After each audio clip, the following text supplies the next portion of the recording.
Hey everybody, this is Richie Allen, and you are watching the Make Peace with War podcast. We fight battles every day: sickness, disease, discouragement, depression, anxiety, financial issues, devastating events, deep losses. The state of our external and internal worlds and the state of the church can leave us with physical, mental, and spiritual wounds from the battle. The goal of Make Peace with War is to walk through these battles together and draw strength and encouragement from each other, to master a mindset of peace in the middle of warfare, internal peace in external chaos. Listen, I don't have all the answers, but I know this: we find the answers when we search for them. So let's discover together how to fight our battles not just with peace, but from peace, from a peaceful place that is deeply anchored and isn't shaken in storms. Make Peace with War is a journey into living by, through, and in the Spirit, with deep discussion and practical insights into becoming peaceful warriors. Welcome to Make Peace with War.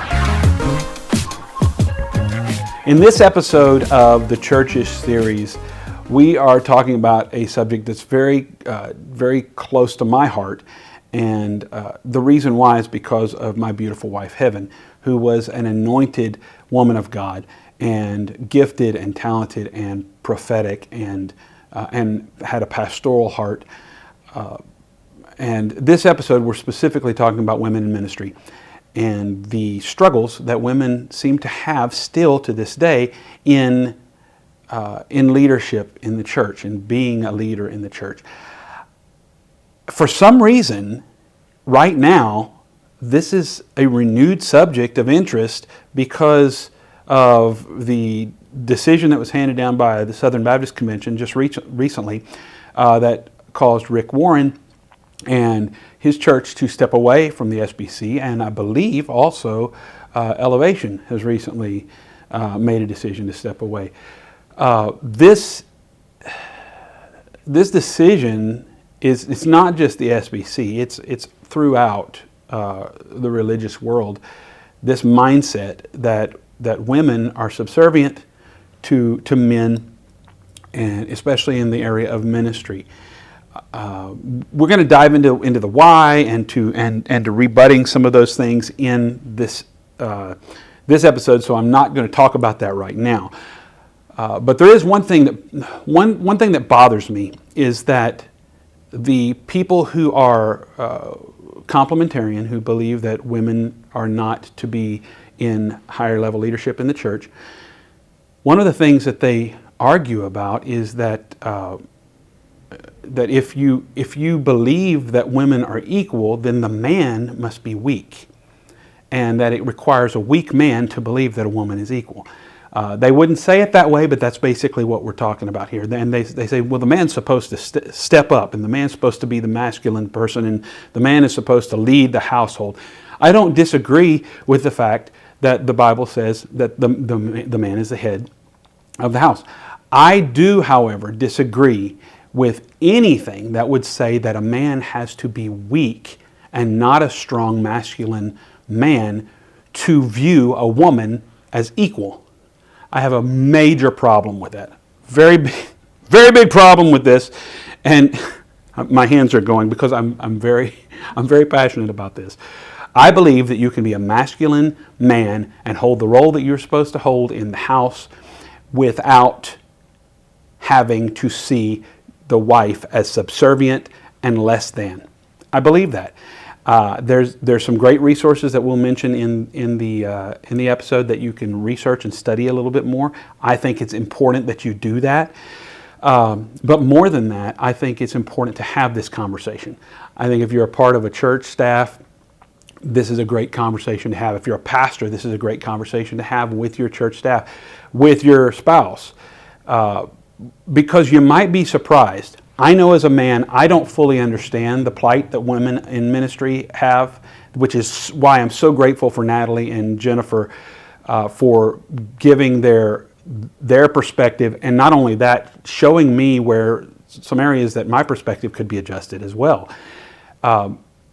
I think it's important to have these conversations. It's vital to have the conversations, and I think you might find, if you're a man, and especially if you're a man in ministry, you might find that there are some areas in your own life that you need to reassess. There definitely were for me. Reassess. You might find out that you're a little bit more chauvinistic than you think you are, and that you might be looking at things the wrong way. So my prayer for this episode is that this will get us thinking, that this will start some healthy conversations that will result in some changed minds. That's my prayer. So I hope you enjoy this, and please feel free to join in the conversation.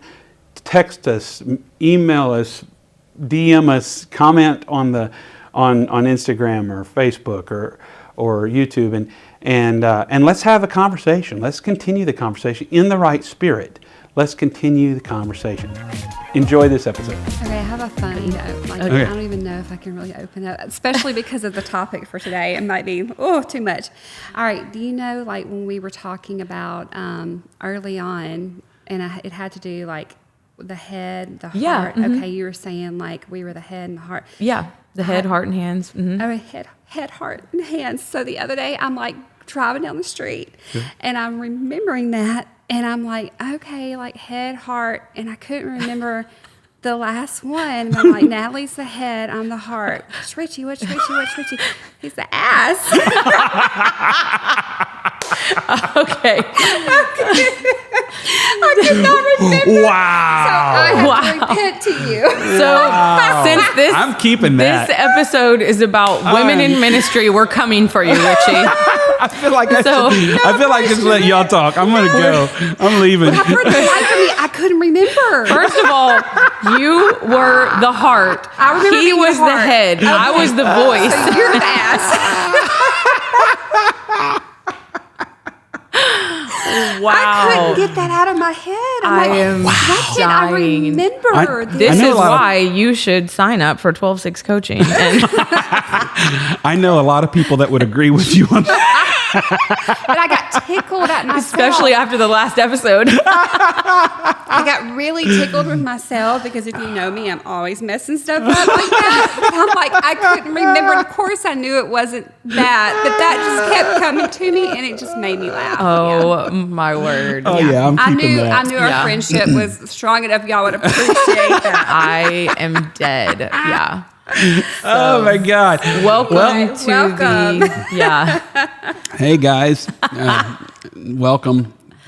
I am the ass. Well, the Bible says. The Bible says. Does it though? Oh my God. Okay. Jeez, help us all. What a start! What a start! You're welcome. Thank you very much. Much appreciated. What are we talking about today? Today we're talking about women in ministry. Yes. Okay. Yes. Let's talk about women in ministry. This is a thing though that is why I don't understand why it's still a thing. Yeah. Okay, that's the first thing that gets me. I don't understand why. So there's the complementarian and egalitarian views of ministry when it comes to women, and complementarian is that a woman complements, basically, in one way of saying it, a woman complements a man's ministry, right? So they're the helpmeet in every way. Mm-hmm. Egalitarian means they are equal. And so to be clear, I am very much on the egalitarian side, 1,000% on the egalitarian side. But this is a real thing. There are full denominations and that sort of thing that have a complementarian perspective. And we've seen that just recently. Yeah. On the situation with the Southern Baptist Convention and Rick Warren. Mm-hmm. And Beth Moore. It's the shot that was heard across the world. Tell me about that. I don't know if did I listen to that? Southern Baptist Convention, I believe it's where it happened 2 years ago. I think it was 2 years ago now, to where literally, I don't want to use any names, but the head of that, well-known head of that organization, I believe he's one of the leaders, if not the leader, literally said Beth Moore needed to go home. Yeah, so shots fired. Elevation just left the Southern Baptist. That's Yes, right. and- Elevation yes, did. a lot of people. Saddleback. Yes, Beth Moore left. A lot of people are leaving. Yeah, Well, good. very hurtful. That was very hurtful. I would just say good on them for leaving. Yeah. I have. So the deal with Rick Warren, if you're not up on that, is that Rick Warren hired a woman pastor, and she was on staff, and as a result of that, he was reprimanded, and then it had there was more of a conversation with SBC, Yeah. and they made a hardline stance, and Rick said, "I'm out," Yes. because that is not the way it needs to be, and obviously. Nor also, I've been keeping up with some of that too, and others. There's a couple of other people who also are out, and one pastor's wife in particular. This is what I wanted to kind of bring up. Yeah, please. She went on record saying, "This has not been a problem. I have been leading with my husband for years. And my church has not had an issue with it. I've preached. I've been in everything with the leadership of the church, and then all of a sudden it's become a deal problem. again. Yeah, it's become a deal. Yeah, Why? I don't know. Yeah, That doesn't make any they're sense taking to a me. little bit of a harder stance on it. Well, And kind of doubling down. Yeah. Because they even defined further what they mean and went to include like overseer. I can't remember all the terms that were in it. I just read an article about it a couple days ago. So they feel really strongly about it. Yeah, I guess we were getting too big for our britches. Yeah. Natalie. Yeah. Never mind in Luke chapter 24 that the first people to, share the good news of Jesus' resurrection were who? Women. Women. we can talk about that all day long. Interesting. There's so many Yeah. different examples of women in leadership and in ministry, and Yeah. even in the latter part of Jesus' ministry, women disciples. Yeah. There were many, and they're not talked about as much, but even the sisters of Jesus are talked about, and the widow of Zarephath, and I mean, There's so there's many. there's a So list. many. In fact, when you see Jesus' ministry, the majority of the ministry that he did was to women. Yes. When you see it with the woman caught in adultery. By the way, that flew in the face. The way that he handled that flew in the face of that culture of the day. Just speaking to her. Exactly. Yeah. Because back in that time and before, men were excused from adultery issues. Only the women were blamed. I'm sorry, back in the day? You mean 2023? Yeah. Wait a minute. Oh, Jesus. What have I Okay. done? What door have I opened? Fix my face real quick. What door have I opened? Okay. So, and here we are again.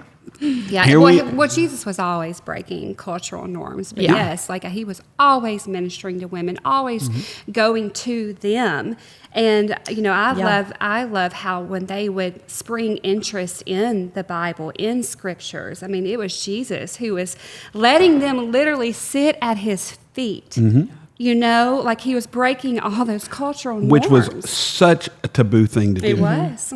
Such a taboo thing. So when you talk about, theology and where you stand, I don't necessarily, I think I would used to, maybe when I say used to, like a year ago, I would have been right there with you, but I don't even like to look at theology anymore, honestly, Richie. Like just everything that I've walked through recently, I love to look at what Jesus did. Yeah. Yes. I just want to know, what did Jesus do? He is my example. Yep. And I see him going towards women. I see him using women. And we have the disciples, and women were not called disciples in the Bible. But honestly, they were right there with him and the disciples. I feel like they were also... You could call them disciples. 100%. 100%. They We were. just didn't do that. No, and here's the thing: if we want to talk about what Jesus did, this is what we have to start from Adam. All right, Adam. What happened when sin was introduced is that sin introduced a hierarchical model. Okay, and so now there was a woman that was subservient to the man. All of this stuff, right? that hierarchical model, sin created it, okay? And when Jesus came, the first thing that it did was tore the veil. Remember that? Mm-hmm. Tore the veil. And what that did is that brought people that had to have a man that would go into the Holy of Holies to take care of this stuff for them. They now had access, right, to the Holy of Holies. That was a type and a shadow of what he was doing across the board. Because when you read Paul's writings, he said, now there's neither Greek nor Jew, neither slave nor free, neither male nor female. What happened, one of the things that Jesus came to do was to destroy the hierarchical model and make a flat structure. Jesus was the head, and there's the priesthood of believers. Everybody is the same. Yeah. Now, what this is going to do, and this is the part that challenges people that might be like on the fence about women in ministry.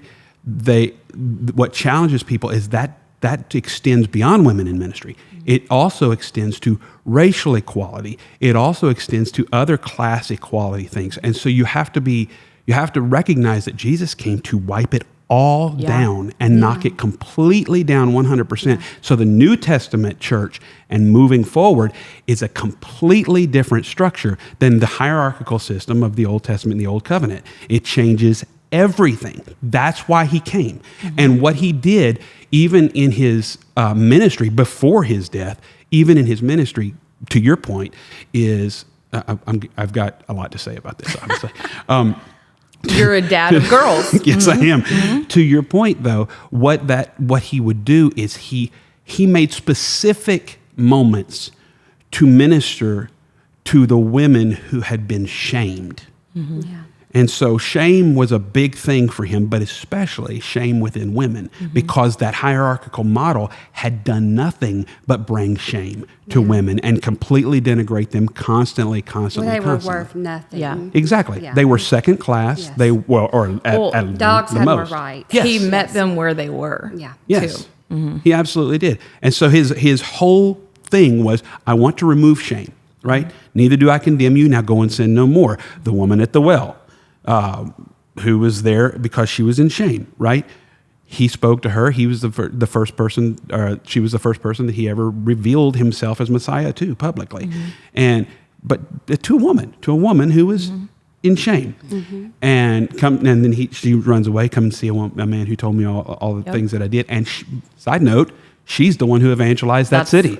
Exactly what I was about to say. I love that. Mm-hmm. I just love how Jesus, he led by example, and everything he did was an example for others. Like him, going towards women who, were in shame. Literally, he was loving on those women, but at the same time, he's trying to show people this is how you deal with this situation. And like even when you see Martha and Mary, yes, like nobody was sitting there telling Mary, go get in the kitchen. She was allowed to sit at Jesus' feet and listen to the teachings. But during that time, her place was not at Jesus' feet. It was in the kitchen. Yes, it was. Mm-hmm. But I love how he was allowing that to happen. Like, no, you have a right to sit there. You have a right. You don't need to be in the kitchen. Martha was comfortable in the kitchen, and if that's where you're comfortable, then so be it. Right. But I'm saying this to say, even women hold women back sometimes because Martha was upset and disturbed that Mary. How dare Mary sitting there like one of the men? Yeah. Listening. She should be in there in the kitchen. And my walk has. Like, that's what I've ran into a lot. Like, honestly, like, there's rooms filled with men that, I've somewhat felt comfortable. Like, I've loved being at a table filled with men, listening and talking and, just going at it. But honestly, sometimes it's the women who I've had the most ridicule from, trying to hold me back because they're not comfortable. Yeah. It's almost like, remember your place. Mm-hmm. So there's so many different areas I think we can go, and we are going to go. This might be a two-parter. When I wasn't sure if I was going to share this story, but share it. Here we are. So, Here we are. you guys knew my mom, okay? Oh, For yes, we for any did. listeners that didn't, I was raised by a wildly independent, strong woman, okay? To this day, even though she's no longer with us, I believe my mom could do anything. So I never grew up, like, it wasn't my experience. I never grew up thinking I'm less than because I'm a woman. I thought my mom can do it, I can do it. She was a pastor, she was a business owner, she was a mother, she was an activist, she was everything, Designer. a designer. And so that was the example that I grew up with. And then as I grew up, I entered an industry that was like dominated by women. The last company that I worked for was 93% women. Okay. So board of directors, women, CEO, a woman. And so I had a lot of like girl power, you know, in my life. And then, and there were things that didn't occur to me. And then when I went into full-time ministry, that was the first time that I really felt like, oh, wait a second, my voice might not mean as much. And it was at one of those tables that you're talking about, Jen. It was, at this time, I was an executive at a church, and I went into a meeting. I guess red flag number one should have been that I was the only woman in the meeting. I should have picked up on that. And listen, guys, I'm not coming for you, but do better. As soon as I sat down, because of course, after I sat down, a man in the meeting said, "Oh, good. Can you grab our coffee?" No. Yeah. And that was You got to like, be freaking kidding me. no, it was a huge wake up call for me, because I was like, oh, I see what I hadn't experienced it. Because again, I worked in an industry that was women, all women. So I never felt lesser than. I never felt like my voice didn't matter. And then that let me know really quick, either number one, he assumes I'm here to get the coffee and take the notes, or number two, he's trying to put me in my place and let me know. I think it was both. I do too. And in case Well, the you're fact wondering, that there was an assumption. do you think I got the coffee? No, I didn't. Said it's in the corner, help yourself. But that was like a really like eye-opening moment for me, because I hadn't experienced that. Now listen, I know there are people in other industries that experience that type of thing every single day, but just And not to say that's every man. Or, right. Yeah, no, absolutely. Not to say that it's every man. And there was actually a man in the meeting that said, "Hey, she's not here to get your coffee. She's a part of this." And so I definitely appreciated that. But We need that more of you. Yes. Yes. And that was the first time that I was like, "Oh, wow. Okay. Interesting." I never thought of, and I know it might sound silly, but I never thought of women as less than. Yeah. Because of how I grew up. And I can only go on my experience. My dad was a pastor, and my parents were partners. And so that's what I saw growing up. You know, my mom didn't preach. She was a phenomenal singer. But there were a lot of things that she did really well that my dad didn't.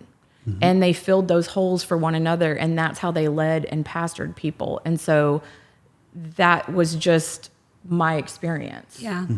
Wow. I love that you had that experience.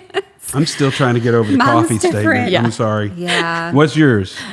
Oh gosh. I mean, you guys know my experience just with men in general. And so just from a very young age, being pushed down, being abused, always being less than, being just viewed as something, materialistic to them. And then I enter ministry and clearly felt even more just pushed down, like I did not have a voice. Mm-hmm. I had to look and act a certain way and know my place. I'll never forget when Jeremy started preaching out. We were evangelizing. We went in one of my first experiences, and he was a great guy. Like I actually really thought this guy was a great guy, but one of the first things he said to me, he's like, "Well, sis, like, what do? Do you play the piano? Do you sing?" And You play the accordion? and honestly, I just laughed because I was just like, I just said, "Nope, I don't do any of that. I guess I just sit here and look pretty." That was my answer, but it was just very much like, that's all I can do. Yeah. Like that's your place. like that's my place. Like if you were in the ministry and you had a husband who was a preacher, Yep. you know, you just sang, or you played, or you worked in, you know, children's ministry. And there would be many, many, many of those type of situations. Yeah. I mean, just a few months ago, you know, I had a pastor who was very unhappy about me doing a podcast, and he literally called the people who, you know, gave me a voice and put me on the podcast. And he tried to belittle me, telling the pastor's wife, who was very much a leader and like in partnership with her husband. They both lead very strongly together. And he just said, "Oh, she's not like you. She's not, you know, she didn't do all the stuff that you do. You know, she was behind the scenes." Again, belittling me and the role that I played. And so that has, like, I've lost my voice for a very long time. Like my voice, I learned very, very quickly.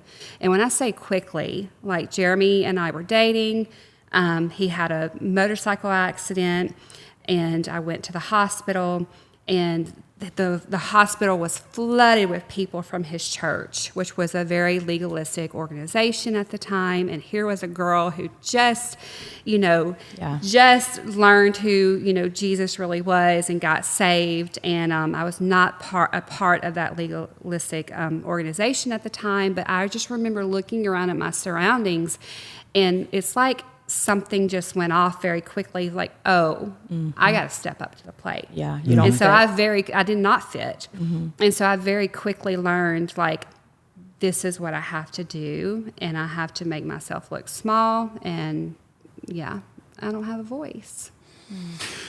Well, I mean, there's a lot to be said. You got one now. I Yeah. have one now. There's a lot to be said about organizations that belittle women. Yeah. And what you'll probably find, it's usually the more organized denominations that have this view. We've seen it with Southern Baptist Convention. There's a lot of people in the organization that we grew up in that have very strict standards for women, very fairly lenient for men, and everything goes through that filter, though. Not just dress code, but everything else. Everything. You're the helpmeet. That's your job. You can't do this. You can't do that. The men are supposed to lead, and that. I don't know if I should say this, but I'll say it. My mother was a preacher as a young person. She was a powerhouse with two other girls, and they used to travel around and do ministry together. They would sing, they would speak, they would do all those things, and then she sat under the ministry of a man who was very demeaning to women, and it shut that ministry off for her for many, many years. And she never fully recovered. And, you know, eventually she started to do things again and blossom again. But for decades, it affected her ability, because she felt less than, and she felt like she was supposed to sit in that ministry and respect what the man said, and completely shut off that gifting that was in her life, because that was the mindset. That was the mindset. And how sad is it that women have these, or anyone, we have these God-given gifts that literally men are having conversations if we're allowed to use them. Yeah. I mean, really, like I know so many situations where when we were even pastoring a church, or we were pastors at a church, where we would have conversation about the woman who was coming. Do we have her?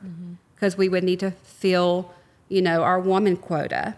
You have so many guest speakers, and those guest speakers are normally men. But we throw a woman in there for good measure.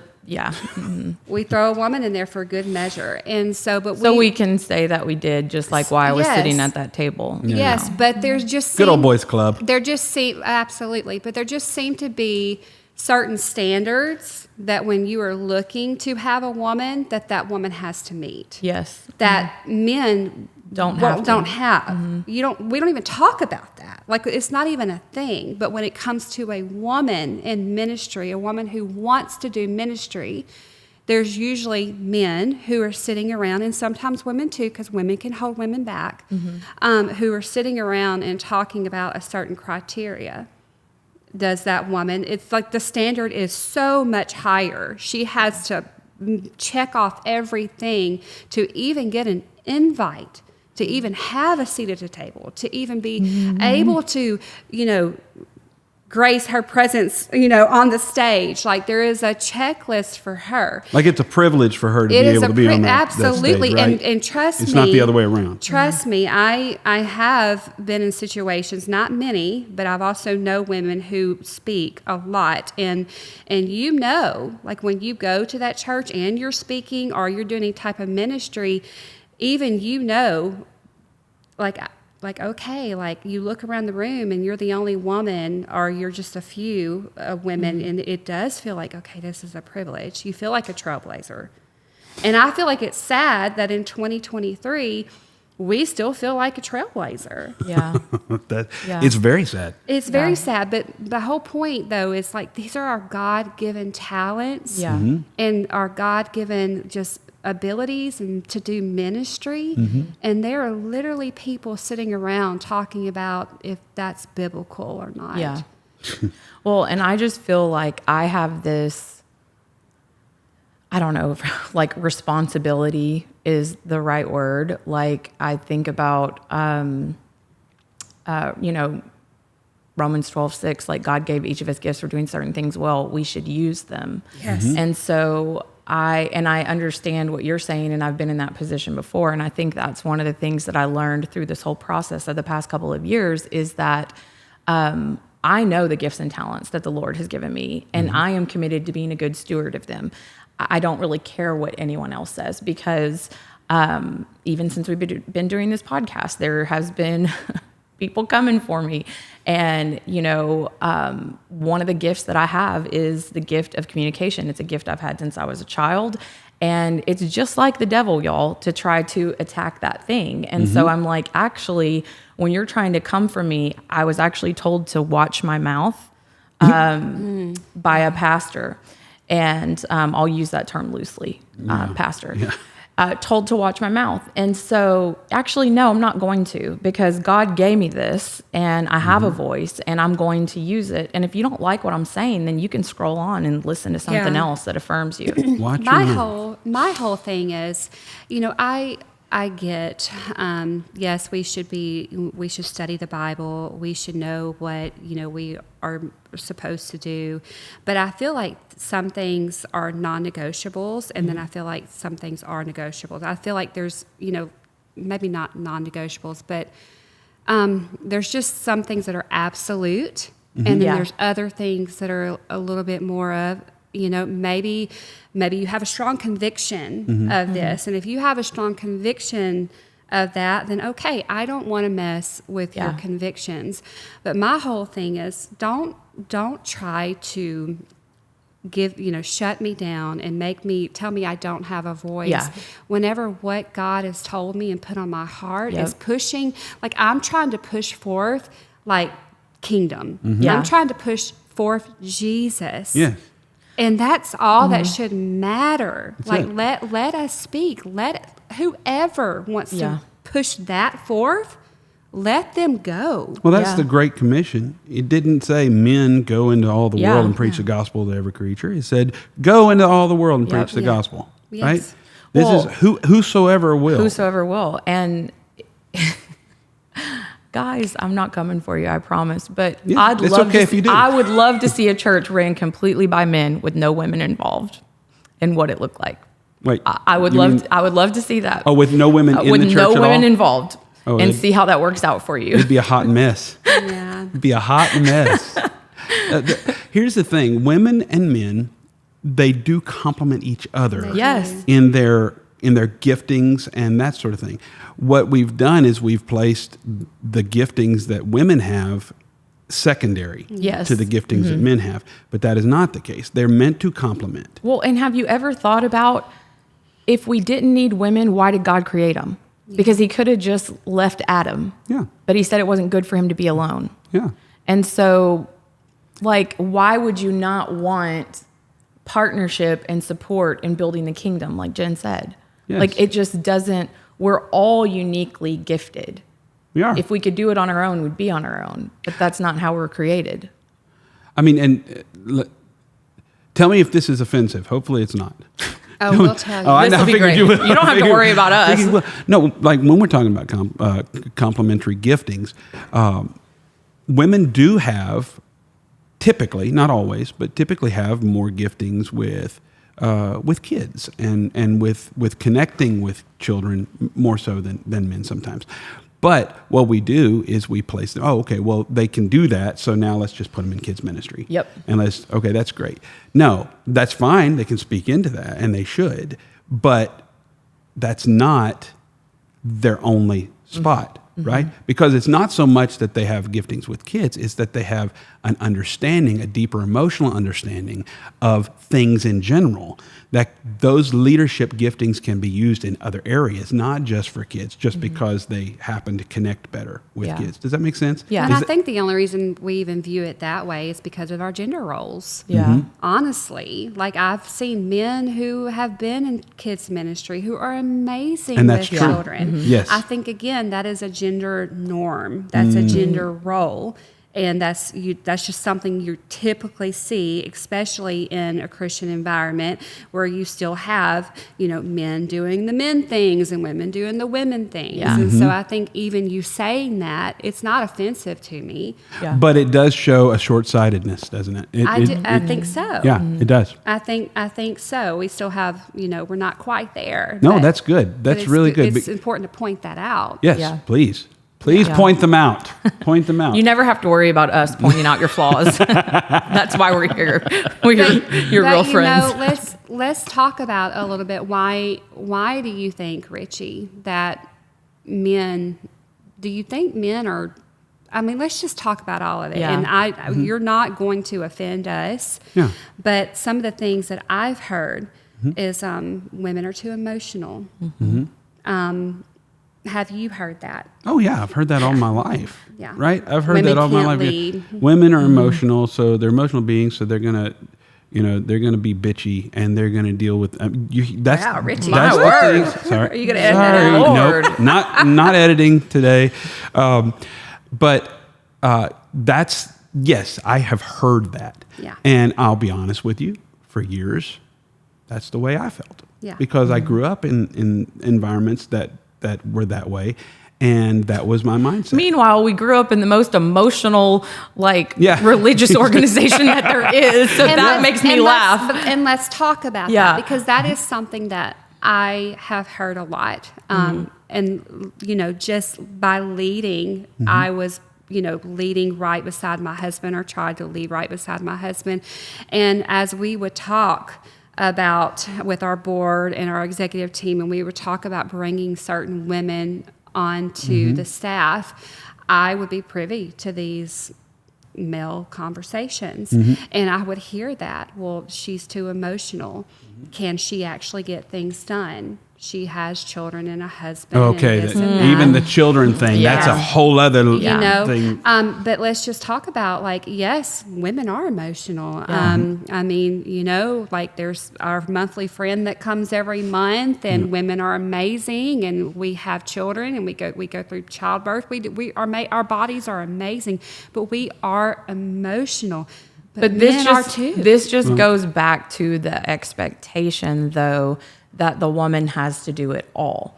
Well, because yes. nobody says, oh, he's got kids. No, they don't say that. And again, that's very, you're right. It's There- the expectation. it's but going- my whole point to it is we we get mad when women come and bring emotion to the table. If women, if their voices get louder, they're crazy or they're mad. If they start to cry, it's like, oh, we don't know what to do with that. But when men, an emotion like anger, that's an emotion. Yeah. And most of the time we see in these type of settings, like I know in our setting, like, I mean, there was a lot of anger. Men get angry. Yes.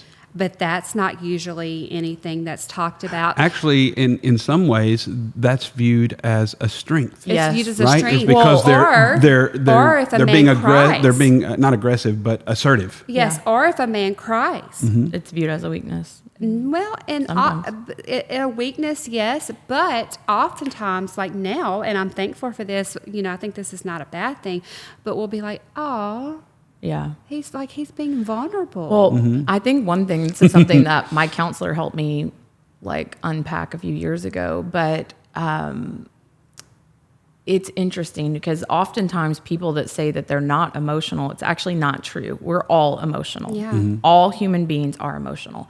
It's just which emotions are we comfortable with? Yeah. And a lot of times you're only comfortable with anger. You're not comfortable with being vulnerable, transparent, like, crying. You're not comfortable with those things. You're just comfortable holding on to the anger or expressing the anger. And so I think that's a part of it sometimes as well. But yeah, we've heard those emotional, and then like the first thing that people do to discredit a woman is like, oh, she's crazy. Yeah. Like even in Luke 24 that I mentioned earlier, when they went to tell the disciples, they didn't jump up and run to go see. They were like, this don't make no sense. These girls are crazy. Yeah. So maybe we should blame them. That's where it started. No. I do think there's a certain level of fear, Yeah. And I think that's where a lot of this come from. It's just a fear, like why don't we have more women leading? And I think, I mean, you please being the male, here today can speak. Don't put that on me.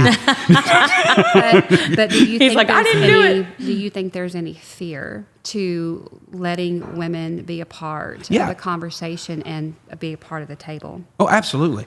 So, first of all, I think that probably one of the bigger issues is not so much that women are emotional, and I'm putting that in quotes for those of you who are listening on audio. It's that men are afraid of their own emotions. Yeah. And they also, because of the culture that we have created, not just in the church, but in general, and I don't like to throw around this term because it's definitely being overused, but the toxic masculinity thing, right? There are certain norms, cultural norms that we have placed on men that they are not allowed to have those emotions. So we've grown up suppressing those emotions. And so, but you said this, we are emotional. Men are emotional, but we've suppressed them. And so now we haven't expected that with women. So now we've got this dichotomy that, well, men aren't emotional and women are. That's not true. Yeah. That's not true at all. You just show it differently. We just show it differently, or we don't show it at all because we've been taught to press it down, right? So first of all, that's not good, and that makes men come from a little bit more of an unhealthy place when it comes to emotions. Women actually are more authentic and more transparent in their emotions that men should be more. More so. But back to your question, is there a fear? And side note, I'm not talking from my perspective. I'm talking from what I've seen, okay? Because nobody's throwing hate. Want to be clear. Want to be clear. Don't be throwing coffee cups at me here. I think there is a fear because men have become so accustomed to being in leadership that we have an entitlement to leadership. Entitlement is a big word that I've been thinking about a lot over the last several days. And entitlement is a spirit. It's a spirit, and we have become entitled to our roles. Men have. We become entitled to our roles, and so as a result, when you have an entitlement mentality, you cannot have an inclusive mentality. It's two separate things. Entitlement says this is mine. Inclusive said this is ours. Right? And so we have an entitlement mentality that says, hey, no, we This is a role that's reserved for men. And when a woman has an opportunity to get in that role, it threatens my superiority and it threatens my entitlement because that's a role that I'm supposed to hold. And that's an entirely unhealthy mindset. But yes, that is a big reason why we have this problem, because men are afraid. What if a woman is better than me? What if a woman, what if a woman can communicate better than I can? Yeah. That doesn't look good on me. Then I must be less than. And I'm not the masculine man that I'm supposed to be. So we're not going to even give them the opportunity. And a lot of this is subconscious. It's not all conscious decisions. A lot of it is subconscious decisions because we have become so accustomed to that mindset and to that entitlement mentality. No, this is. I don't think it's conscious. I mean, do y'all literally just do y'all ever even sit around and talk about this? There are conversations about that. Are there? I mean, I'm happy to hear that there's conversations. I'm actually even a little shocked. And the reason why I say that is because I know for us, we talk about it all the time because it is a challenge for us. Yeah. It's constantly in our face. But I mean, I'm happy to hear that it's at least on the radar, but I just have to wonder. I've been in rooms on both sides of this mentality, right? And the sad thing is that when guys are talking, a lot of times women are denigrated. Yeah, we're the butt of the joke. The brunt of a joke. You're all of that stuff. They're denigrated. It's so ingrained in our mindsets that it's easy for that to come out. I still have to watch myself. Just being honest with you, I still have to watch myself to make sure that when I say something, I don't say it from a derogatory perspective. For example. I think one of the first episodes I love that little laugh. I can't wait to hear what's next afterwards. I think one of the first episodes that we did of the Churches series, I was talking about my wife and you guys and what strong women you are. Okay, first of all, why do I have to use the word strong woman? I get it. Do you see what I'm saying? We do the same thing. But why should we? We shouldn't have to say that. Why do we have to make that delineation? You don't hear me talking about strong men very often. It's like, oh man, and when I said that in that episode, I remember going, no, sorry, women. Yeah. Right? Because I was making it like something special that you were strong women. Right? And what does that mean even? Yeah. You understand what I'm saying? Yeah. I mean, I understand it because that's where we live. I mean, do you realize I talked to an author the other day, a Christian book author. I didn't realize that even the Christian publishing houses, if you're a woman author, they're going to categorize. I can't do it. Underneath that. As what? As a woman author, this book is for women. Do they not have men up? Not all. See, they don't. They don't have that. They for don't. Men can preach. It's a double standard. Whoever they can write books to, whoever like they're cross. I mean, T.D. Jakes did the whole thing for women, right? Yeah. But women ministering to a man, that just seems kind of out of line. How wrong is that? It is wrong. If there's one thing that I learned about being married to my wife. You don't even have to say it. Listen, first of all, and it's sad that she would even have to do this. Like even growing up, she had cousins, but they were all boys. And so she had to work extra hard to make herself equal to them. So prove your toughness. When they would punch her a little bit, she said, I will punch you twice and harder.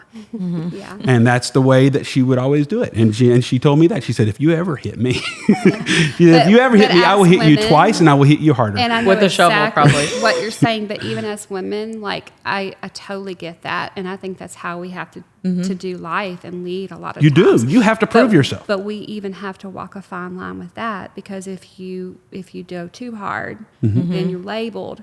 Yeah. Crazy or difficult. Yeah, difficult. You better watch her. She'll beat your strong. I've heard it all. Yeah. Strong-willed. Yeah, strong-willed woman. A strong-willed woman. Okay, my God. Well, do you want to be weak-willed? Right, exactly. Like, exactly. I mean, how many, if we want to be real about it, how many weak-willed men do we have? just Yeah. like Right? Well, let me ask you the too. labels we attach. Oh, so many labels. So we're talking about fear. You're talking about, just the fear of maybe feeling inadequate. What about, you were married to heaven for a very long time. Did it ever occur to you that if heaven were to lead as the same as you were leading, who would take care of the home? Who would take care of children? I felt the pressure. I felt the pressure at times. I don't think it was something that was always intentional. But I definitely felt the pressure of, well, don't try to do too much. Because you got kids. Your children are your ministry. And I would hear things like, you set the temperature of our home.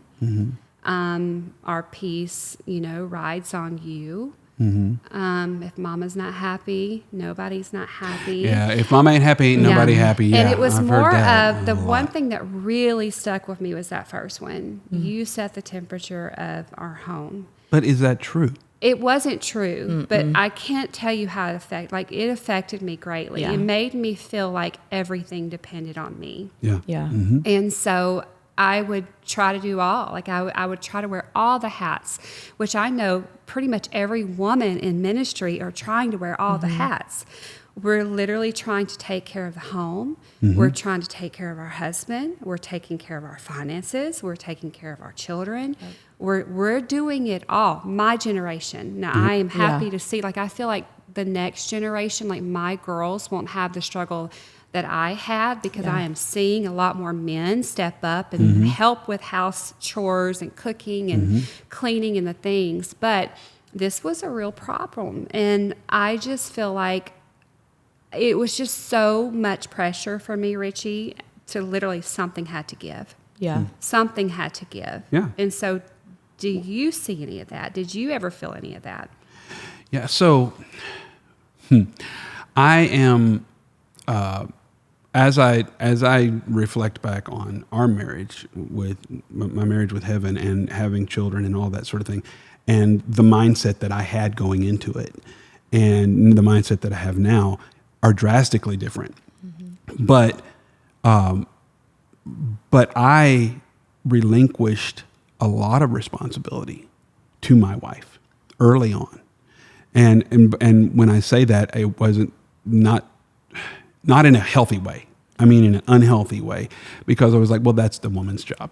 Yeah. Right. So a woman's job is to cook. The woman's job is to clean. The woman's job is to raise children. The woman's job is to make sure that, and I'm going to make the money and I'm going to hand her the check and she's going to go and take care of the finances. Right. And I'm going to go out and play. Right. That's literally the mindset of a lot of men, not every man. And I'm grateful for men that don't think that, yeah. but I did. Yeah. I thought that way. That's the way I did. And as a result, first of all, when we don't share responsibility for the home, when we don't do that, it is lopsided. It's lopsided with extra responsibility for the woman. But beyond that, men who are shirking their responsibilities are basically babies. They're basically little children. And this is what I was. I was a kid. I was a kid who didn't want to have to deal with those responsibilities, so I pushed those off because those are more feminine responsibilities. And so... But what's so funny, you just said the more feminine responsibilities. I have a memory of Jeremy when we were dating. He had his own place, and I would go over there, and this man was so OCD. He would vacuum in these straight lines, and you don't, if he vacuumed and there's straight lines, you don't walk on it. Don't walk on the carpet. But immediately after we got married, he didn't know how to do that anymore. See, it's a thing. It's like, I'm going to hold on to this. I'm going to hold on to this until I find a woman that can do it for me. And that is a mindset. And it is, I remember sitting in a counseling session with my counselor, Jackie Truitt, who I absolutely love. She has challenged more of my thinking over the last 12 years than anybody in my life, and it has been the greatest thing. I was really upset about Heaven. This was several years ago. I was really upset about her because oh boy. I'm going to look like a freaking chauvinist when this is all said and done. Okay. This is not me now, okay? This is not me now, just so you know, people can change. We probably already know this story anyway, so you might as well tell Evan it. probably called me. But she, when I would work really hard, I was working 12, 14-hour days at Hope City and coming home and I would walk in and the house was a mess. Mm-hmm. And guess what my thought was? Oh, I know it because I've heard it. Yeah, my thought was, what if first of all, what have you done all day? Yeah. What have you been doing all day? Secondly, like, don't you know how much I'm contributing? Don't you know how much I'm doing for this family? Why can't you just meet me and you take care of this stuff for me? Like, why can't you? And I'm having this conversation with Jackie, and I'm like, I can't get her to do anything. Oh. And I'm having this, and she home, goes, eating bonbons all day. she goes, Richie, do you realize what a chauvinist you are? And I was like, Wow. what are you saying, Jackie? She goes, you are a chauvinist. And I'm like, holy crap. Yeah. I think I might be. Yeah, you were. I was 100%. Well, on the flip side, if this makes you feel any better, because we have role reversal in my family for many years. You're my hero now. Yeah. So, and it happens on both sides because Yeah. I've definitely done that to Jason before. Like, what the heck were you even doing? Not to mention that he's like, keeping 2 kids alive and the world revolving, but the Yep. dishwasher's not unloaded. So I'm mad because I've been gone for 3 days on a work trip. So it does happen. It does happen on both sides. It kind of goes back to once you get settled in a role, then it's hard for you to break out of that mindset, right? Well, and you settled those. You start to take things for granted in one another. I mean, that's what happened to us earlier in our marriage. And, it was very different because people were like, you're not home with your kids. And, he wanted to work at the church and I wanted to be able to afford our house, and working at the church wasn't doing it. So Yep. I, went forward in my career, but I was only able to do that and be successful in it because of his support and the things that he was doing at home. And he made a lot of sacrifices for me to be able to do what I wanted to do. And so I think appreciate sacrifices are beautiful. And I don't want anyone to hear this and I'm so glad you just said that and take away, because I do feel like, I made a sacrifice for so long, and it wasn't just I wasn't made to do it. It was a choice that I also made. Yeah. But there came a time to where it did feel like I'm stuck. I'm stuck in this. I have dreams. I have goals. Yeah. I have things that I want to do. And I feel like, I was setting the temperature at home. Yeah. And he did not want me. He liked that temperature. He liked coming home and everything being all right. He liked the separation. Yes. And so what it did is it made me so much smaller. Well, I remember joining the staff and being like, where the heck is Jen? Yeah. And what I was told is her children are her ministry. And I literally wanted to puke because I'm like, okay, first of all, they're not yours. Yeah. Like every parent, your children are your ministry. Yes. But that doesn't Thank have you. to be your whole life. Like if you have children, you're in the ministry. They're your ministry. That's just a given. There's certain Christian jargon like that I think we've all heard. Yeah. And I know for years, like that's one thing that I've heard. It's like your children are your ministry. I'll never forget. It was one of the very last leadership retreats we did. And we're sitting in the living room. I can see Natalie out of my side eye over here. I'm fixing the trigger warning in front of my face. But I remember sitting with our executive staff, and my husband at the time started speaking on my behalf. Did not know it was coming. Did not know what to do with it. I just remember him telling the staff, my wife's role is, he said, I have the vision for the church, and my wife, and Natalie, you might remember more, I think I literally left my body. Yeah, he voluntold you. Yeah. He relegated you. Literally, I have the vision for the church, and my wife leans more into the children's ministry, which I was not even involved in. Like, I would speak into the children's ministry, but basically, I'm leading this. I have the vision. And she's got the fluff. Yes. And that is not something we've ever discussed. Honestly, when we started Hope City, it was me and Jeremy. Yeah. I mean, That's why I asked where you were when I joined, because it was us. you. Yes. And so, and there were other things at play there, but that is pretty much, that's normal. But that's it's normal. easier. That's the problem, right? When you view someone as subservient to you, then you can make a decision and they have to follow. Yeah.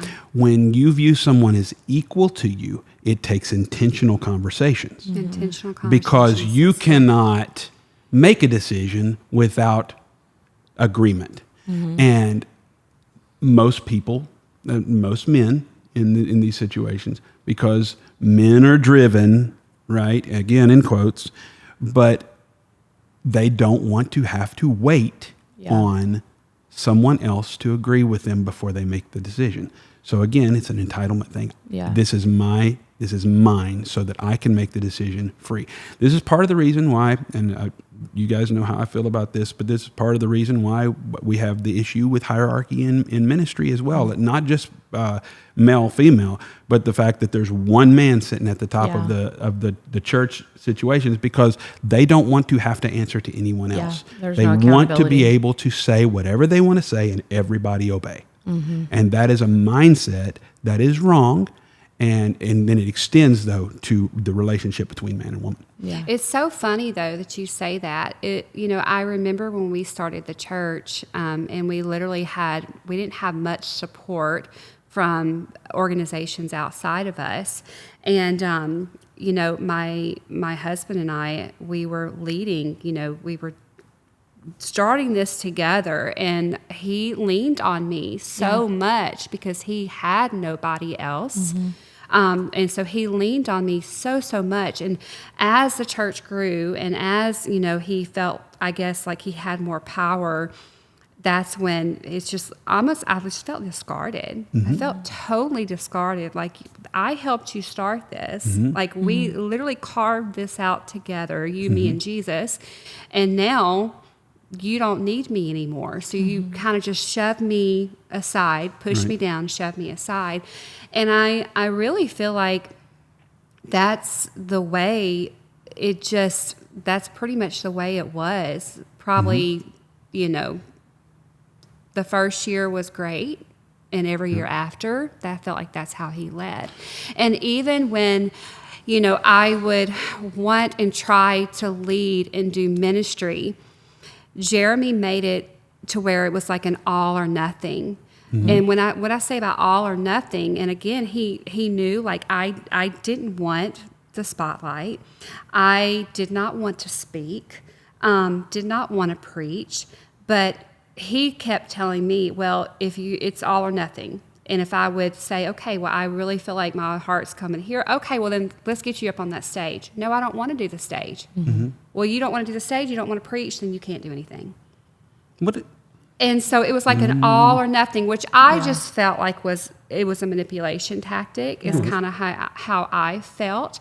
But oftentimes, can we just talk about women in ministry? And if you don't have a certain, like, if you're not on the stage, if you're not leading from the pulpit, if you're not leading from the stage, then in a lot of people's eyes, you're not leading at all. Or you second class, right? Yeah. And that's how I have felt, because even as, like, I went through my divorce, I mean, my blood, sweat, and tears were in the church. Yes. Even before we built our church, every other thing, every other ministry moment, whether it was at, Jeremy's parents' church, another church that we did ministry in, or the church that we built, like I was right beside my husband. Every time when we woke up in the morning, we were praying the same prayers. When we put our heads on the pillows, we were sharing our burdens, about what was happening. Like we were together on this. And so I just say all that to say, like, my blood, sweat, and tears, my sacrifice, like everything, my heart, I did have a vision. Like my vision, like for him to say I didn't have the vision for the church, I can't speak for others, but I did. I did. I felt very much called to pastor, but because I did not have a presence on the stage speaking, I very much felt like when everything happened, a second-class citizen. Yeah. Well, Is that because what did that have something to do with the stage, or No, it because has- I'm a woman? I think a little bit of both. I think it is a both. combination. Yeah. It's a combination of two things. No, it's because of the woman thing. It's also a mindset that's in the church right now that is about the preacher is the pastor, and the pastor has to preach, and that's the model that you're set up on. And if you don't do the public speaking, then you aren't a pastor, which is absolutely false, right? Yes. That completely negates the fivefold ministry. We know Well, that. right, Yes, we know understand. that. A lot of the people doing the preaching aren't doing any of the pastoring. Let's just be Exactly. really honest right. about it. The evangelists aren't pastors, right? Pastors aren't evangelists. They're separate. Pastoral ministry happens behind the scenes. Yes. And so if you're called and you have an anointing and a gifting to pastor people, then you are it's a fivefold ministry. It's not like the evangelist is the top of it. The pastor is somewhere down here, or the other way around. No, it is equal giftings. It's equal gifting and equal calling. And you have just as much of a right to lead, not just a right, but have the gift to lead if you have a pastoral anointing as the person that has an evangelistic anointing to speak, or the apostle anointing that to travel around and minister to other places, or the teacher. They're all equal. They're equal, but we don't see it that way in the church culture today. So you had two strikes against you, right? Yeah. You have the strike that you didn't feel gifted or called as much to the pulpit ministry, to the platform ministry, and the fact that you were a woman. And so, just a side note, you also were dealing with an additional layer of complications. Oh, well, because most certainly. Because you're dealing with narcissism. Yes. Right? And narcissism will throw away anybody who is of no use to them any longer. Yes. They use who they can use until they find somebody that can do it better in their mind. And then they throw away the other person. And so you had that going against you as well. Yes. But all of those things, it was 3 strikes for you. No, it was 3. Feels like a lot of strikes. You're out. There's 72 strikes. I mean, is that the thing? That's what it feels like. But I just feel like it's just really still like it's 2023, and I'm tired of having these conversations. Yeah. I see women in ministry who are just leading the way. They're shattering glass ceilings, but it's even taking a toll on them. And there's a reason why they call it shattering glass ceilings, because you literally get cut when you do. And I see these women, and I'm not going to name any names, but there's some women who are trying to say some hard things right now, and they're taking hits for it. Yeah. And I understand that. I mean, I've even taken a lot of hits for some things that I have said, and I have a heart and a desire to still do ministry, even though now I'm a divorcee at no fault of my own. I'm still finding a struggle, because I'm a divorcee, and because of what I just went through, and because I'm willing to have hard conversations, which I think are so healthy to have hard conversations, like Yes. we have been doing, Yeah. And so now, again, it's like, I'm hearing things like, oh, well, she's grieving. She's in this place or that place. Does she really have a right to speak about this? It's like the church is scared. Yeah. And honestly, I'm not hearing it from any women. I'm hearing it from pastors. Yeah. I'm here, and I will I will give credit where credit is due. I've had really great conversations with my pastor, who was our covering. I've had a really great conversation recently with him, and I will give him credit. But I still feel, like they're not quite sure. Yeah. Or they're placating. Do you feel that?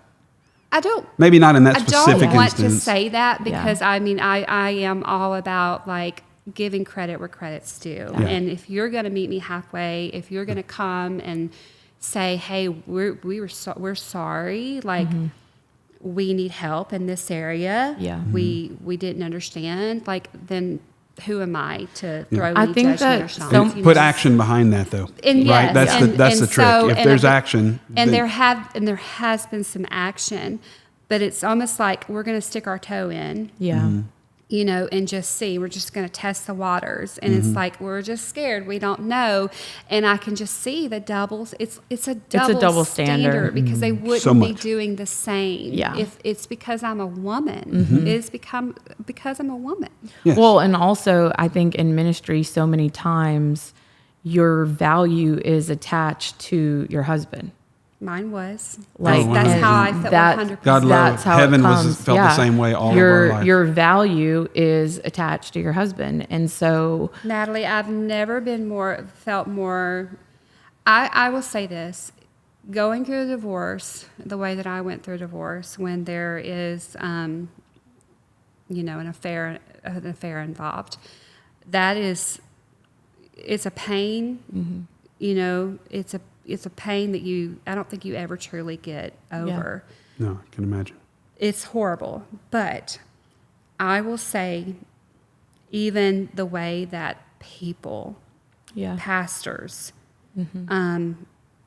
how they just that's an even bigger pain. Yeah. I've never felt more discarded. Yeah. Or just to let, it's like, I remember this one politician Jeremy worked for.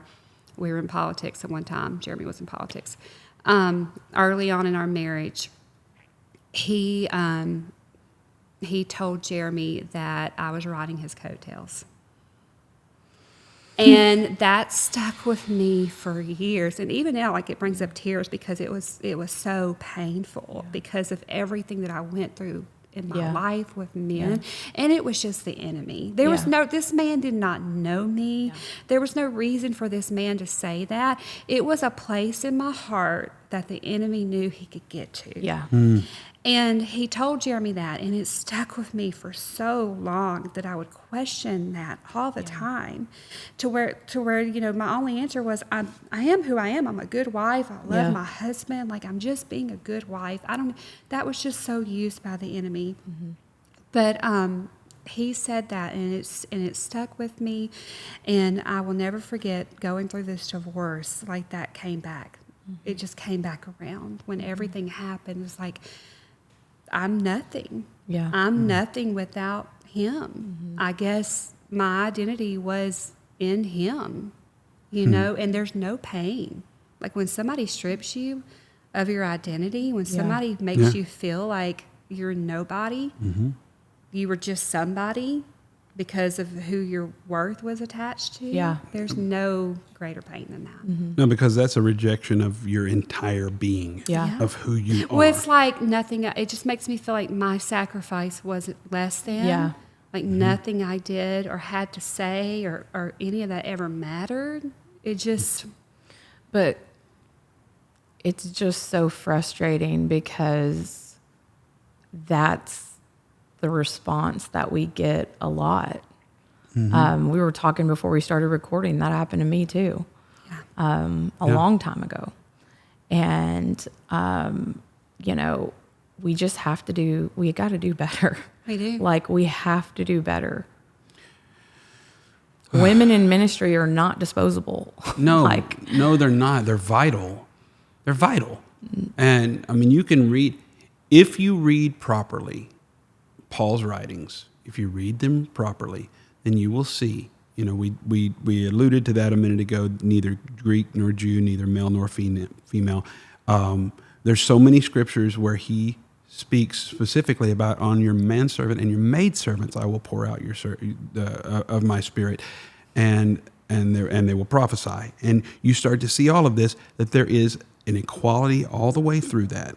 And just side note, I'm going to say this because there's going to be people that are going, yeah, but what about 1 Corinthians and that one scripture that Paul reads talks about saying that women are to keep silent in the church. Everybody goes to that. Everybody goes to that scripture. I'm going to say this real fast. I'm going to give you two references. Number one, there's a book called Beyond Sex Roles, What the Bible Has to Say About Women in Ministry and Family. You need to read the book. It's a great book. It's 30 years old. It's a great book. It is as true now as it was when he wrote it in 1980 something, whatever. You need to read that book. The second one is Leadership and Self-Deception by the Arbinger Institute. That's an amazing book that helps you to kind of see your own thoughts from a third-party perspective and change it. But I'm going to get back to Paul's writings. This one thing that everybody bases their whatever women aren't supposed to preach in church thing, when you read the Greek, it doesn't come with punctuation or with quotation marks. And so what Paul was actually saying, and if you see the shift in third person to second person in the way that he wrote in this particular verses 33 through 35, and he's saying, he is quoting what the religious leaders of the day believed. Women are supposed to be silent. They're not even supposed to talk. They're not even supposed to whisper to the husband in church. They're supposed to wait till they get home to ask them any questions for clarity, all right? Which flies in the face of everything Paul was saying about the equality. And so it just it seems like it's out of place. It's because he was quoting someone else. And the very next scripture, he says in verse 36, he goes, since when, this is paraphrased, but since when have you become the source of divine revelation so that you make your own rules? He was rebuking the church for thinking that way. And he was saying, this is not God. This is nonsense. What you're talking about is nonsense. No, since when have you become the guy to say these things? He was completely, so you've got to read it in context. You got to read all of this stuff in context to see what Paul was really saying. And he was actually disagreeing and rebuking them for having that mindset. But the church, a lot of the church builds this whole thing on that. And it's wrong. And it's completely wrong. Now, I don't even remember why I was going into that. What was the question? Was there a question? I think it's good that because I do think that's the scripture that a lot of people go to. It is the scripture. To silence women in the church. And you have to, when you read the scriptures, you can't just cherry pick. Yeah. You have to read it in full And you got to context. finish the chapter. I mean, come on now. Yes, Exactly. and you have to understand the 36. cultural norms of the day, too, which I love. We were already talking about how God was constantly going against the norms, and I'm so thankful for that. But that is the scripture that oftentimes whenever I speak out on something, and there are not many, but I'll have, one or two people who may try to say, well, you're not even supposed to be speaking. Yep. Which is just so offensive to me. I mean, it's just like... And can we just talk about keyboard warriors? Because come say it to my face, please. Come say it to my face. Do you guys realize how Beth Moore started ministry?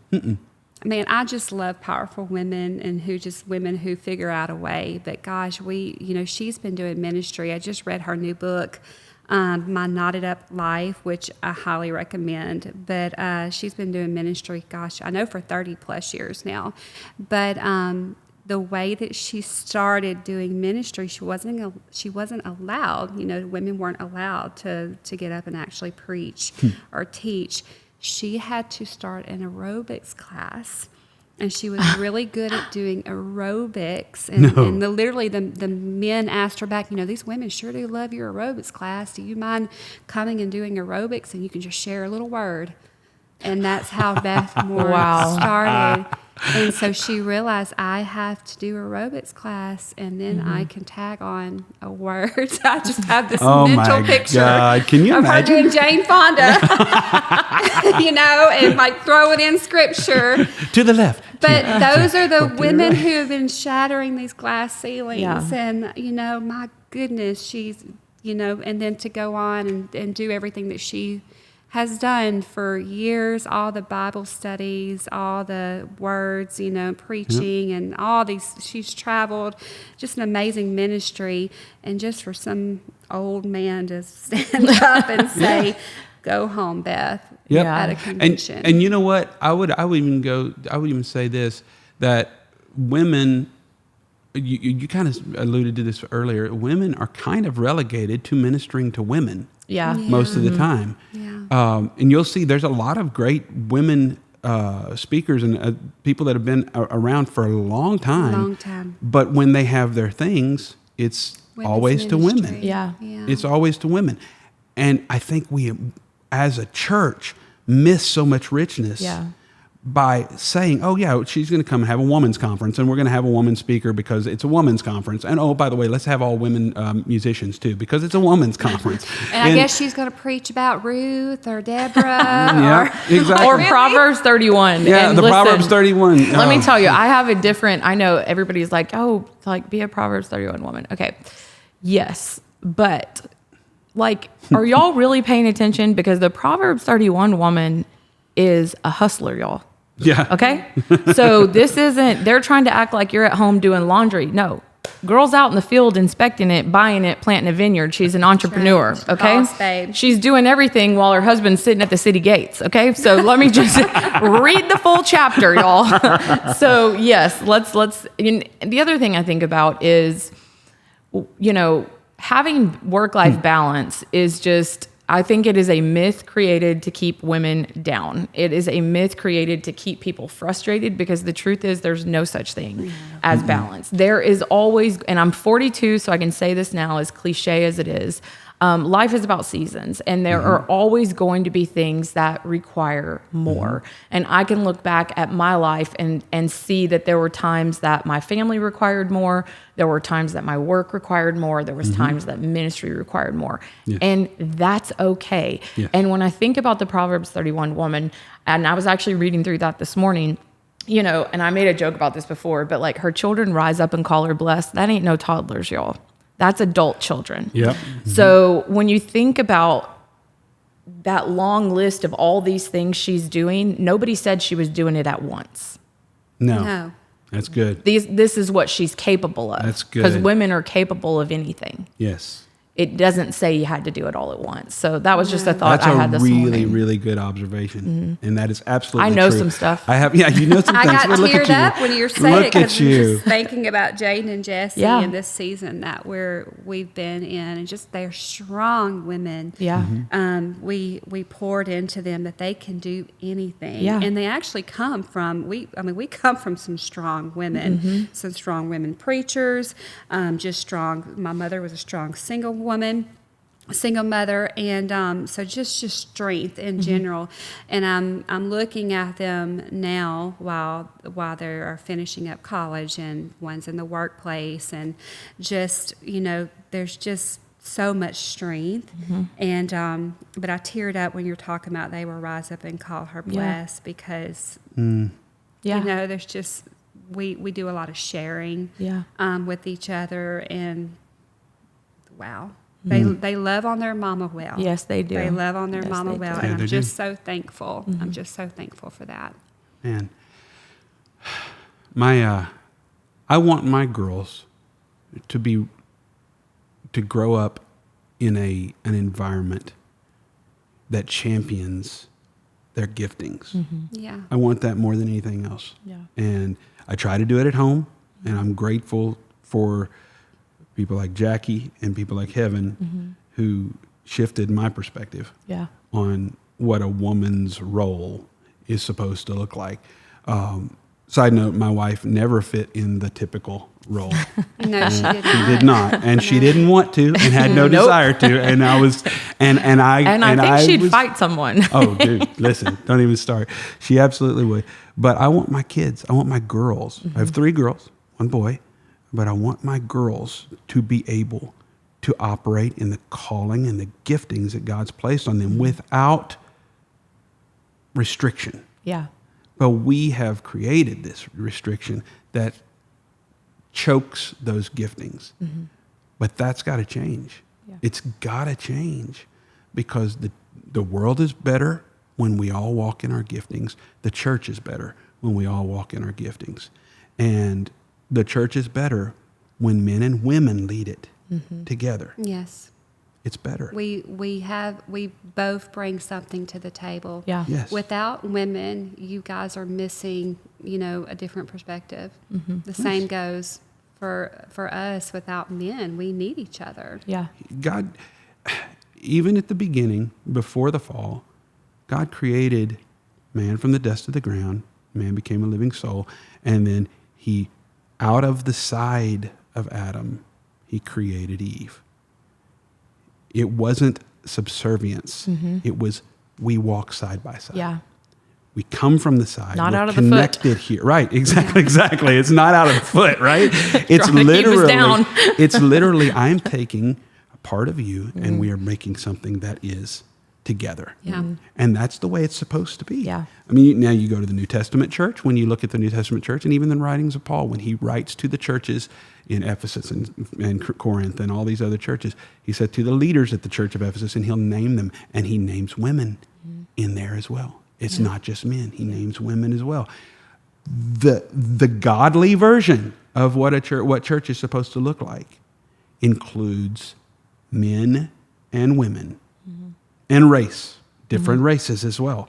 But that's the healthy way that we are supposed to be. Now, we've screwed it all up, but I think having these conversations, I think I said something the other day on social media where I said that God is using the world to reveal the sickness in the church, 'Cause we because the refuse church to. refuses to see it.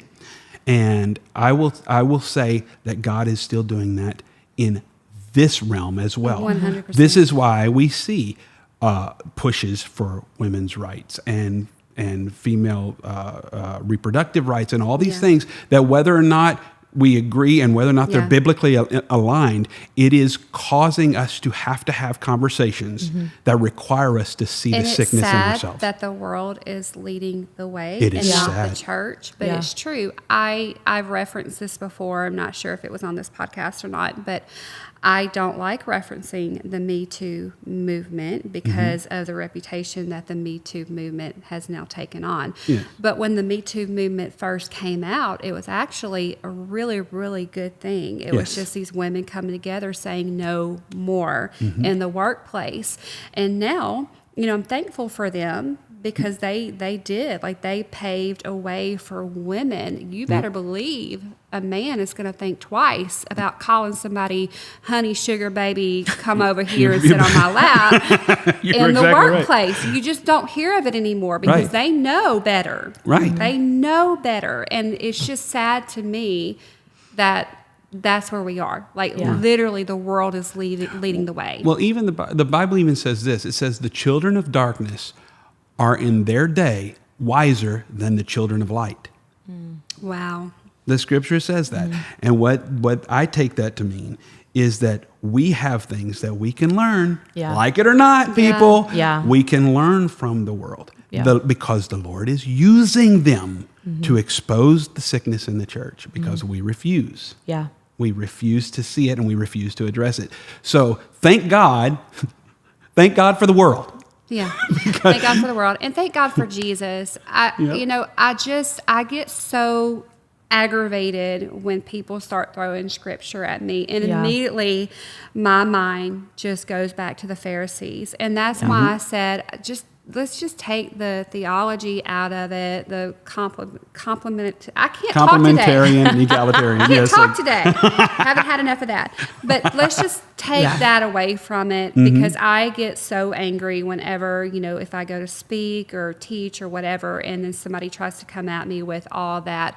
Yeah. Can we just look at the life that Jesus Literally. led? Because Yeah. literally, it just reminds me of the Pharisees who were constantly pulling out scriptures and just going down their checklist and saying, well, this is not right and this is not right. That's not what Jesus did. No. He never did that. No. Y'all. Jesus took all of these 10 commandments, all of them, and pared them all down. He pared them all down to 2 things. That was what Jesus was, one That's of the your things he was so good. non-negotiables Right, right exactly. there. Here's love God with all your heart, soul, mind, and strength, and love your neighbor as yourself. All of the other law and the prophets fall on that right there. And that's what Jesus was trying to say. First of all, let's have a relationship with God. Have a proper relationship with God and be in the right alignment with God.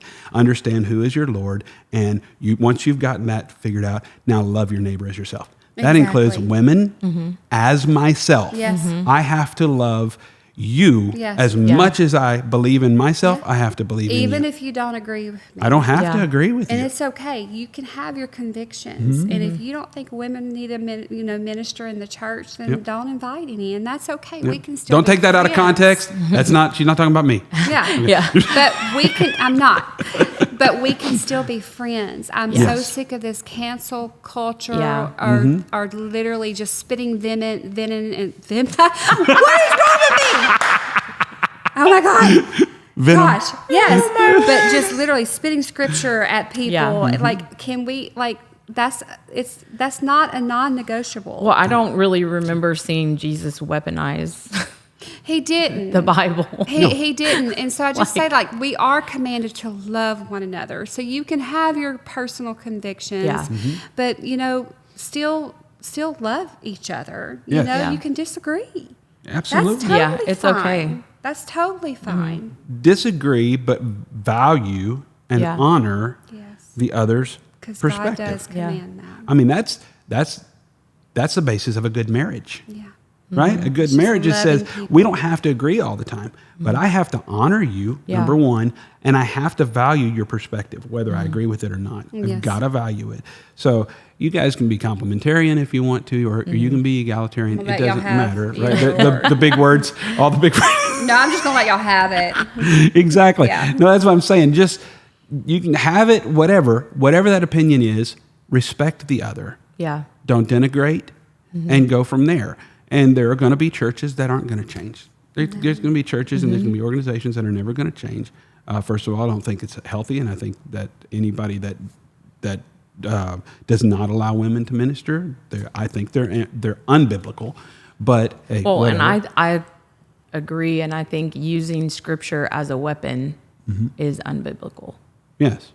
Like, Right. it's just not. Well, I mean, we talk about the difference between the letter of the law and the spirit of the law, and this is what Jesus did so well, right? Is Jesus took, all right, the letter, fine, whatever. It's not the letter; it's the spirit behind it. Yeah. What is the spirit behind all of this? That's what we have to take into account. And that's what he did so well. That's why he took those 10 commandments and put them all down to 2, because it wasn't all about the little details of these little things. It was the mindset behind it.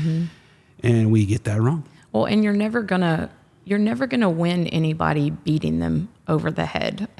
No. Like, it's much more important to have conversation. It's okay to disagree, respect people's perspective, but still speak truth. Like, it's truth and love. It's how you say it that matters a lot. I had a conversation with somebody this week that was frustrated because they had to keep saying the same thing over and over. And I was like, have you considered how you're saying it? Because sometimes you can be saying the right thing, but it's the way that you're saying it. Yes. It's not going to be well received. Right. And it's so content and context. And I think that's what you were saying about people throwing scriptures at you. Like, yeah, it's scripture. It's the word of God. It's right. But throwing it at somebody to beat them down is not the way. I'm struggling right now to even say it. I want to be careful here not to open up another can of worms, but you're talking about value value women, and how churches who do not are churches who just don't use women in ministry. Let's just take the value out. They don't use women in ministry. Just be careful. Be careful. Find a church that they do value women. Yes. And I think the reason why I'm struggling is because it's a hard topic, and I don't want to lump everybody into the same thing. But I can't help but go here because I am a victim of abuse, and I have lived a certain amount of spiritual abuse as well. And I just think it's so important to find people who do value women, because unfortunately, we are finding that a lot of your heavier-handed churches who, just going to say it, who do like push down women, we do find to be a little bit more controlling, and there is a little bit more of abusive situations there. So, don't want to Physically, go emotionally, there. mentally, all of it, sexually. all of it. And the only reason I don't want to go there is it's hard for me to go there is because I don't want people to feel like they're not. It's not everybody. There are people who just really have strong convictions, and that's okay. So I'm not lumping everybody into that, but more than not, I feel like we do uncover, some abuse there. We absolutely do. And again, it goes all the way back to how you view the other person. Yeah. Right? When you view anyone as less than you, then you treat them as less than you. Yeah. But this is why Jesus said, love your neighbor as yourself. Because when you love your neighbor as yourself, you don't view them on a different level. You will treat them like you would treat yourself. But when you don't, when you see that's why he hated the spirit of the Pharisees. Hated it. There was no other people that he hated their spirit more than the Pharisees. And it was always because they brought shame on other people. That was the thing. He hated. That's why he addressed everything with women and all these other things. It was all about shame. He was always addressing the shame, and he hated the Pharisees' spirit because that's exactly what they did. They looked down. I thank my God that I'm better than that man over there. That was the whole spirit of the Pharisees. Jesus was like, that man, okay, I'm gonna go right over there. Yeah, exactly. That's what I love about him. Exactly. And that's what a spirit of the Pharisees does, is it looks down on other people. And when you do that, you will treat them less than human. And that's why you see so much abuse in people who have a perspective of a hierarchical model and mindset. Well, and when you look at the Bible, we've talked about this, like Jesus went to women. He met them where they were. He treated them with honor and respect. If you read Proverbs 31 in the context that I shared, it's like, what is less than? I don't read that and feel less than in any way. Yeah. Because that's not what he's saying. That's not what his word is saying. No, you're right. Well, I have to go on record here, and without going into great detail, and just say how thankful I am for Natalie, because she was literally like one of the only ones on staff just saying, "Where's Jen? Yeah. What's up with Jen? What's going on here? Something's out of order. Something's not right." So, because I know thank you. I love you. Thank you. And I think more women should be that way. Yes. And I will tell, like I said it in the beginning, women can hold women back. Yeah. And I don't understand it, but it's real. Yes, it is. It's so real, right, Nat? I know I'm not the only one seeing that. Like we hold each other back, and I don't know what it is, but we need to be for each other. Yeah. We need to have each other's back, because it is a climb. Yeah. We do have a climb still. I think most of the time when it comes to women holding other women back, I think it's a mindset of personal inadequacy. Yeah. Insecurity. And insecurity that those people have, and that they see something in you that they envy. Sure. And as a result of that envy, it comes across as something else. It's like, no, that's not the way it should be. But what they're actually doing is they're holding you back because they can't do that. Yeah. And they don't feel adequate to do that.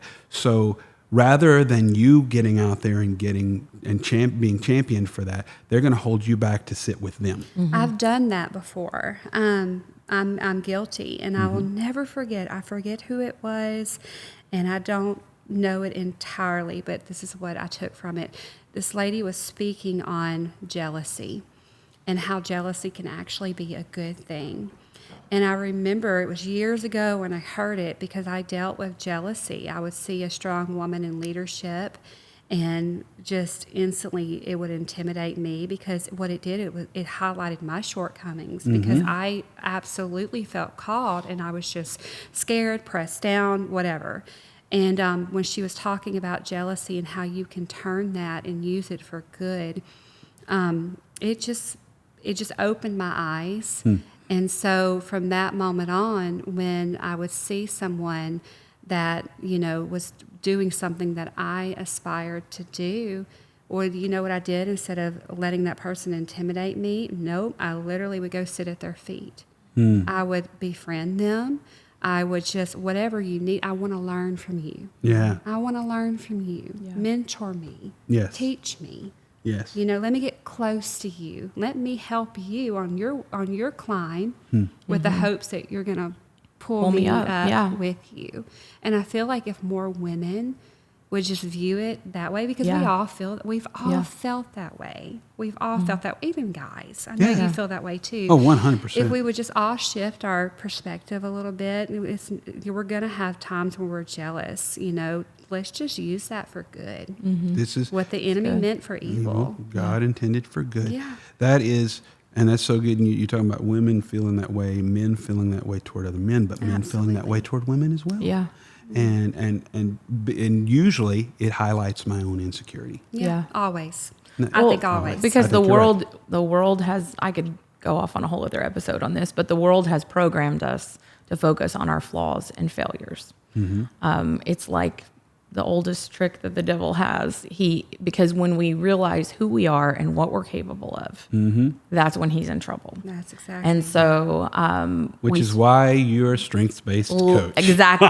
literally. And before someone comes for me on this unbiblical comment, I know the Bible's a sword, y'all. I meant using it in a hateful way. I think that's unbiblical. Yeah. Okay. Yeah. You had to clarify that. I can already see the comments.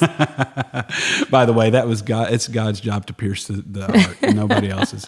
So, all right. Well, geez, we've had That was a good one. conversation. It's been a pretty serious one too. Yeah. This has been more serious than our typical conversation. Sorry. No. I'm glad. The intro. This exactly. The intro. This is an important conversation. Yeah. And I think what the church needs to do, the church needs to have more of these conversations. Yeah. Sit with your staff and have these conversations. And if your staff is all men, you need to take a look at it. Yeah. And you need to go, hey, why is it all men?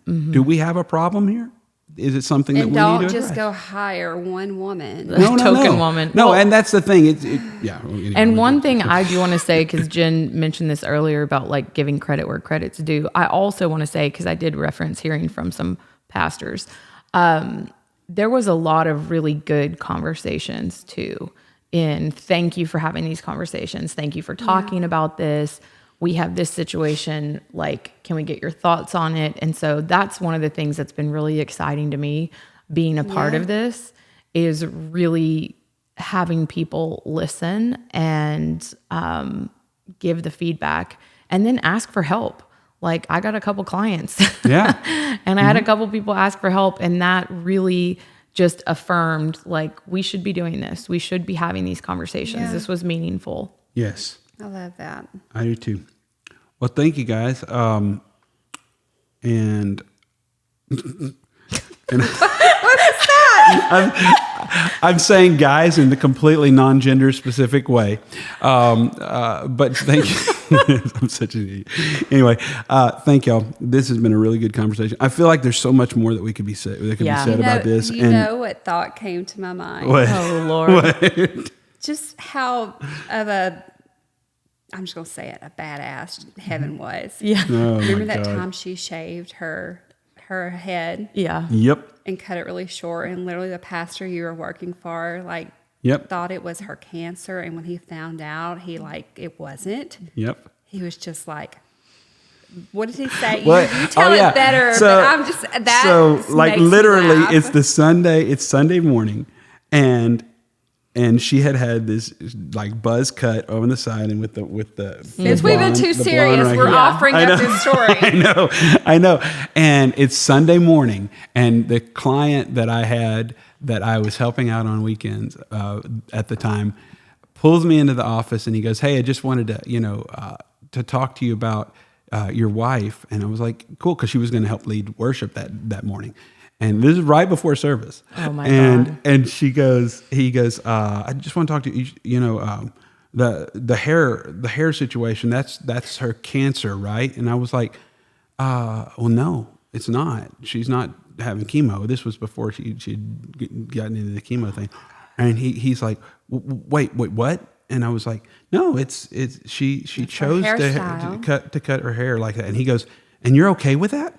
And I said, 1,000% okay with this. Oh my God. 1,000%. He goes, well, I don't like. What am I going to tell people? I said, what do you mean? What are you going to tell people? You can say whatever you want. And I said, if you got a problem with it, we don't have to lead worship today, because we're not going to. I'm not going to pull my wife. And so he was like, but what am I going to do? Well, how am I going to, like my givers? What am I going to tell them?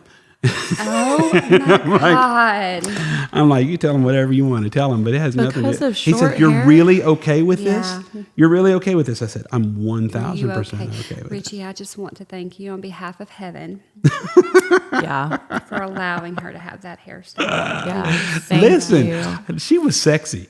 It was a she great had look a for her. sexy head. I Was don't. beautiful. Can we just talk about, because you guys we were all part of the same legalistic organization, and can we just talk about heaven's transformation? Once she stepped outside of that organization, The glow up was real. Girl. Oh, and the glow. Okay, so I'm going to tell this story too. Might as well, since we're here. Oh, no. I'm going to tell this story. When we left that organization, all right, we left that organization, and we came back to Houston.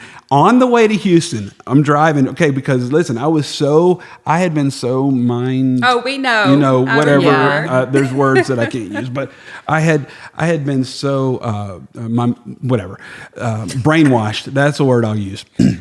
I had been so brainwashed to believe that when we left the organization, I was concerned, seriously, honestly concerned that I was damning my family to hell. Oh, no, Jeremy was told that. You're Okay. taking your family to hell in a I handbasket. literally was scared to Yes. death. I had prayed for months. God, please help me not to be deceived. Help me not to be deceived. And like literally praying for months. And so when we finally make the decision and we're driving to Houston to go to her cousin and our dear friend Kevin Herron's church in Texas City. Now, Kevin's mom was a champion for you. Now you're free, Yes, right? she Now you're is. free, Oh, right? Yes, With she Eloise, is. love Eloise. The bondage And is- the bondage. The bondage is off. Well, so I wasn't there yet. Okay, I wasn't there yet at all. I was still like, oh God, am I damning my family to were. I hell? remember that. And so I'm driving down. We're driving down in the U-Haul. We're driving down, and I'm like, baby, I know that at some point things are going to shift, and you're going to start to make some changes. They done shifted in the for way, her. in the way that it looks, the way that you look, and all that stuff. I know you're going to do that. Just take it slow. All right, just take it slow. And she's like, okay. Do you think yeah, that I was got wise advice? No. Well, there's more. And so I'm like, take remember it all slow. this. And literally, so we're sitting in the apartment. I'm sitting in the apartment one day, like 2 weeks later. 2 weeks later, I'm sitting in the apartment, and the door opens, and in walks this woman with jeans, cut hair, jewelry, the works. Didn't they like make a hair appointment for her? I think I remember. Oh, yeah, they did. They did. I freaked out. When she walked in the door, I freaked out for two reasons. Number one is I thought, oh, God, she's definitely going to hell.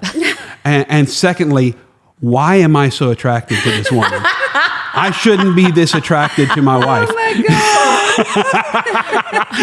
And I was like, this is a sexy woman, and I feel horrible for feeling this way. About my wife. I shouldn't like this. About my wife. Oh my God. Yeah. Well, So she was beautiful for sure, and that hair got shorter and shorter. it did. And it looked good in every version. It did. All the way to bald when she was doing the chemo.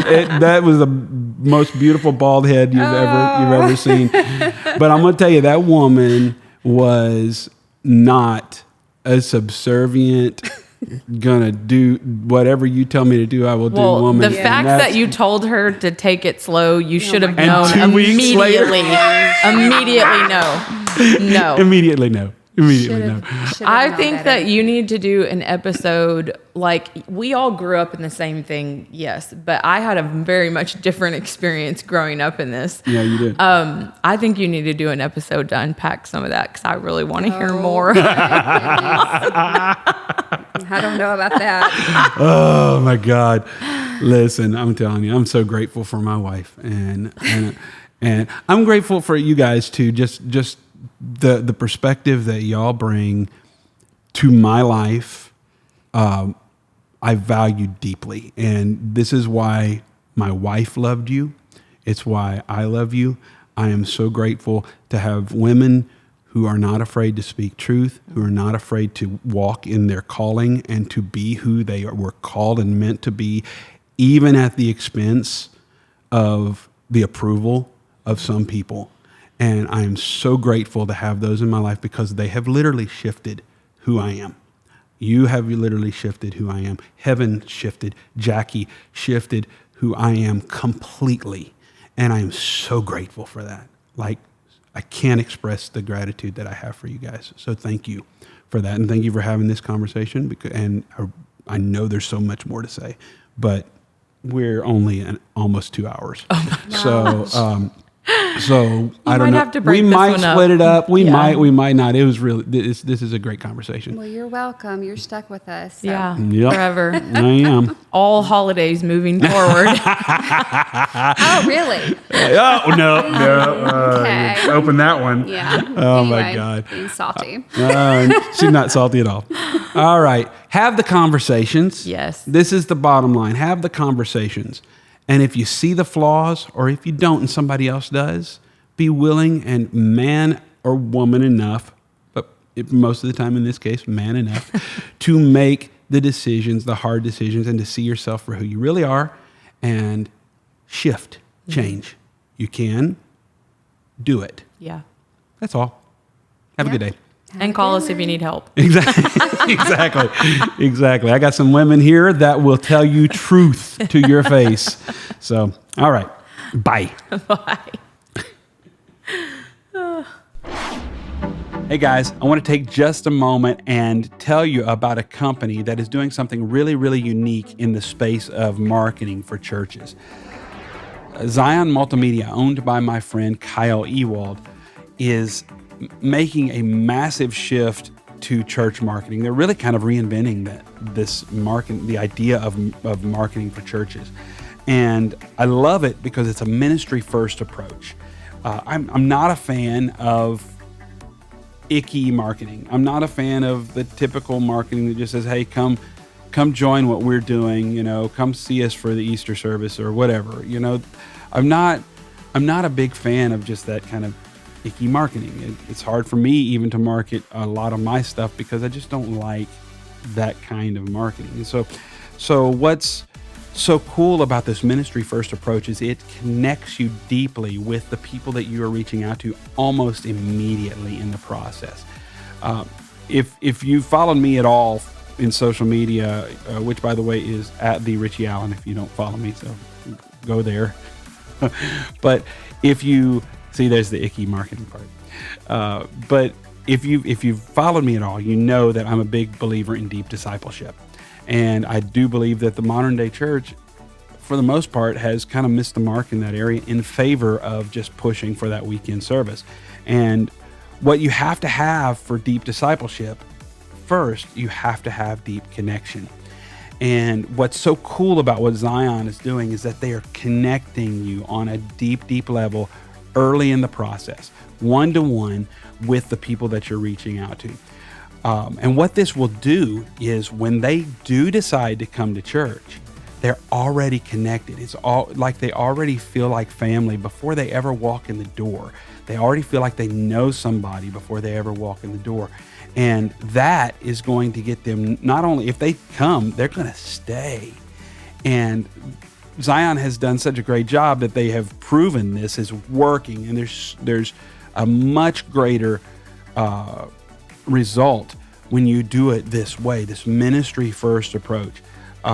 I think if you're a pastor or a church leader of any kind in communications or connections or anything like that, you need to reach out to them. And the best way to reach out to Kyle and his team is go to ziondoesitbetter.com/Richie. ziondoesitbetter.com/Richie.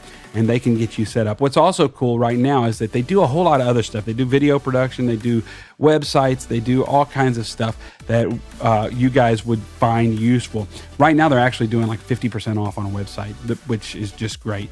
But don't sleep on this. This is something that you really want to get involved in, and it's a massive blessing for just a little bit of investment.